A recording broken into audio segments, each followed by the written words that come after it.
In this topic anatomically lateral epicondylitis कैसा रहता है वो चीज़ हम लोग डिस्कस करेंगे। एनाटॉमिकल बोन्स के पास बोन्स के रिलेशन में लाइक एल्बो जॉइंट कैसे बनता है, Humras lower end of Humras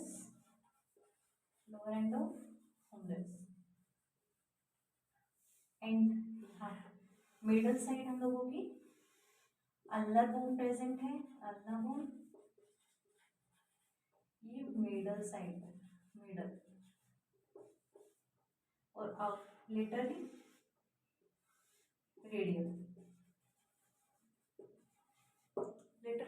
radial present है।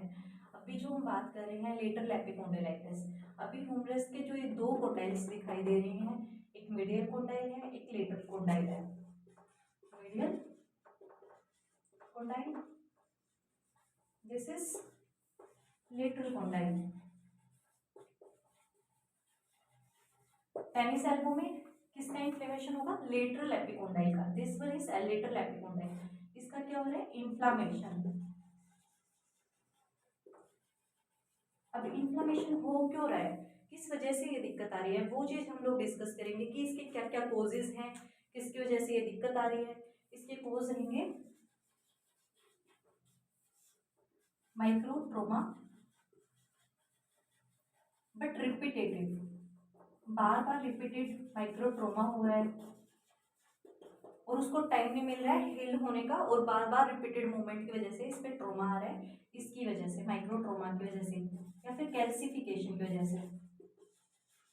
कैल्सिफिकेशन में क्या होता है, एक्स्ट्रा बोन ग्रोथ फॉर्मेशन इधर हो जाता है, लाइक दैट। अभी यहाँ से हम लोगों के मसल फाइबर ओरिजिनेट कर रहे हैं, बहुत सारे मसल फाइबर्स हैं जो extensor group of muscle fibres, extensors group of muscle fibres. Bone और मसल्स के बीच में जो ये कैल्शियम डिपॉजिट हो रहा है, ये क्या कोज करे, फ्रिक्शन कोज करे, जिसकी वजह से क्या होगा, जो मसल्स है, मसल्स का टियर होना शुरू हो जाएगा and it lead to pain, इसकी वजह से पेन हो सकता है। Third one point, angioblastic, angiofibroblastic neogenesis. अभी हम लोगों ने क्या बात किया कि जो ये मसल्स यहाँ से निकल रही हैं, इनका टीयर हो रहा है, तो उस टीयर को कंपनसेट करने के लिए बॉडी में क्या होता है, हीलिंग मैकेनिज्म शुरू हो जाता है। मैकेनिज्म के लिए क्या होगा, न्यू वेसल्स डेवलप हो जाएंगी मसल्स के साथ, like this is muscle fibre. अभी यहाँ पे छोटी छोटी वेसल्स ग्रो करने लग जाएंगी, समथिंग इसको बोलते हैं एंजियोब्लास्टिक, एंजियोब्लास्टिक।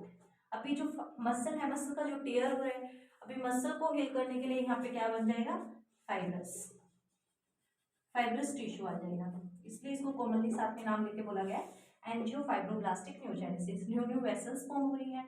अभी जो न्यू वेसल्स फॉर्म हो रही हैं और जो सर्कुलेशन ज़्यादा बढ़ रहा है, इसकी वजह से यहाँ पे क्या भी हो सकता है, इडिमा, स्लाइट इडिमा हम लोगों को दिखाई देगा, slight oedema.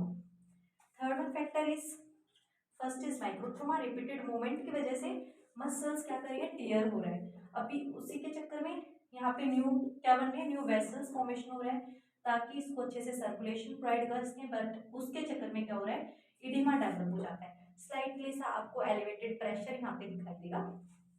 Third one factor is calcification. अगर यहाँ पे रिपीटेड मूवमेंट की वजह से मसल्स के अंदर एक कैल्शियम डिपॉजिट होना शुरू हो जाता है, जो कि कैल्सिफाइड एक बोन की तरह दिखाई देगा। अब ये इन दोनों के बीच में फ्रैक्शन क्रिएट करेगा, जिसकी वजह से मसल भी टियर होगा और बोन के ऊपर भी इफेक्ट आएगा। Third one is periostitis. अभी जो बोन की जो आउटर कवरिंग है, जो बोन की आउटर लेयर रहती है, दिस इज पेरियोस्टम, पेरियोस्टियम जो बोन को कवर करके रखती है।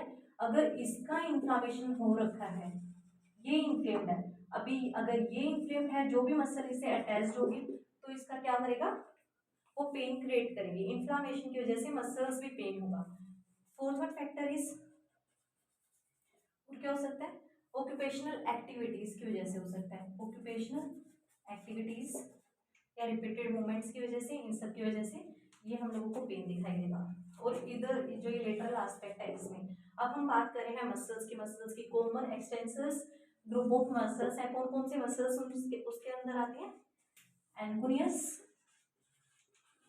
एपोनियस muscle, supinator, then is extensor carpi radialis longus, extensor carpi radialis brevis, brachioradialis, brachioradialis, extensor digiti minimi, extensor digiti minimi, extensor digitorum, abductor pollicis longus,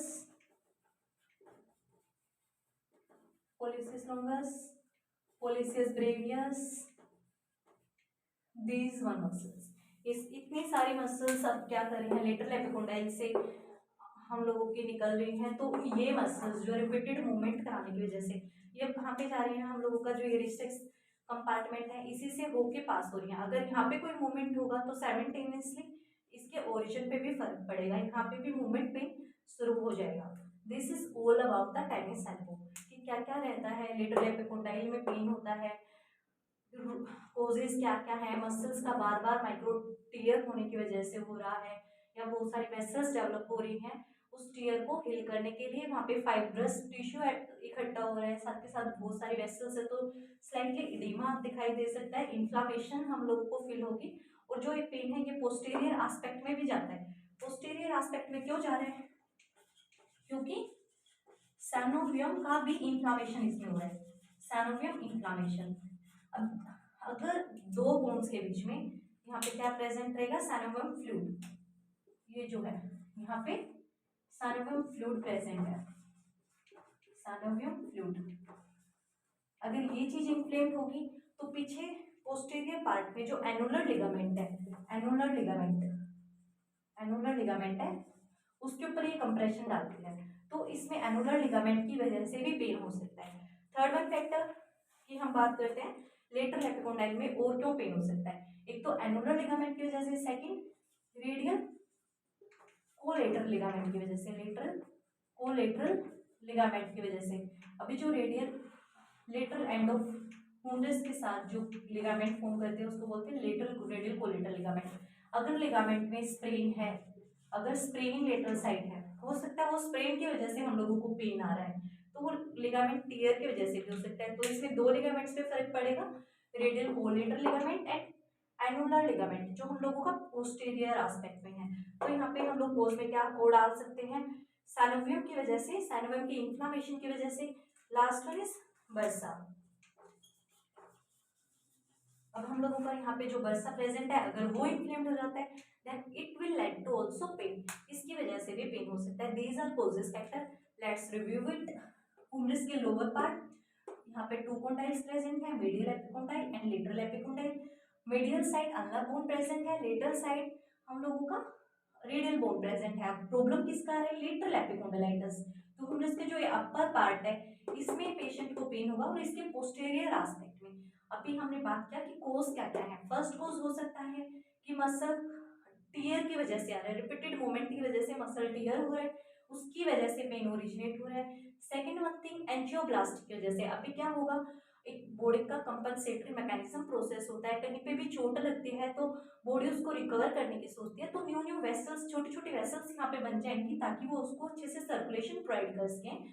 तो इस चक्कर में क्या हो जाएगा, यहाँ पे एडिमा फॉर्म हो जाएगा। थर्ड वन, यहाँ पे अभी मसल भी खुद को हील करेगा तो फाइब्रस टिश्यू भी डिपोजिट होगा, तो एंजियोब्लास्टिक म्योजेनेसिस। थर्ड वन इज पेरिस्टोनियम का अगर इन्फ्लामेशन है, बोन की जो आउटर कवरिंग है दैट्स कॉल्ड पेरिस्टियम, अगर इन्फ्लामेशन उसका हो रहा है, अभी आउटर कवरिंग का ही पोर्शन है, अगर मसल वर्क करेगी तो क्या होगा, पेरिस्टियम के ऊपर प्रेशर पड़ेगा and then it will lead to irritate. Next third one is occupational related है, बार बार मूवमेंट्स की वजह से सैनोवियम का इन्फ्लामेशन अगर हो जाता है तो प्रेशर इंक्रीज हो रहा है सैनोवियम का, वो कंप्रेशन डाल रहा है एनुलर लिगामेंट पे जो पोस्टीरियर एस्पेक्ट में प्रेजेंट है, इसलिए पोस्टीरियरली भी पेन दिखाई देगा। देन इसका रेडियल कोलेटरल लिगामेंट जो लोअर इंटेक हुमरस का वहां से आके रेडियल बोन तक जाता है, अगर उसका टेयर हो जाता है, लिगामेंट टेयर हो जाता है तो भी हम लोगों को लेटरल एपिकोंडाइल के साइड में पेन दिखाई देगा। These are the another features. और इसमें मसल्स कॉमनली कौन कौन सी रहती है हम लोगों की, कॉमन एक्सटेंसर्स में aponeus muscle, supinator, extensor carpi radialis longus, extensor carpi radialis brevis, brachioradialis, extensor digiti minimi, extensor digitorum, abductor pollicis longus and abductor pollicis brevius. Thank you.